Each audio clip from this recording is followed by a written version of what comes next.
নমস্কার বন্ধুরা, আমরা আগের ভিডিওতে আপনাদের বলেছি যে এই গরমে পাখিকে কোন সময় খাবার দিলে পাখির হিটস্ট্রোকের চান্স কিন্তু অনেকটা কমে যায়।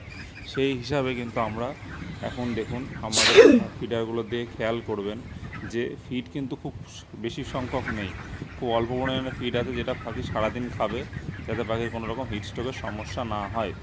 আর একটা জিনিস বন্ধুরা, এখন আমরা যেটা দেখাতে চলেছি ভিডিওতে, যে আপনারা ফ্যান কোন সময় দেবেন পাখিকে।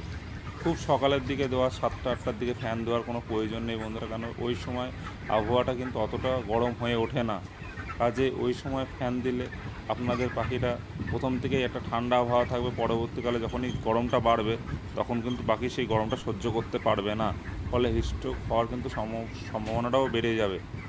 আর এটাতে কিছুটা সংখ্যক হলেও আপনার ঘন্টা দুয়েক যখন পরে 10টার দিকে যখন ফ্যান চালাবেন, এতে আপনাদের কিছু সংখ্যক কারেন্টের বিলও কিন্তু সেভ হবে।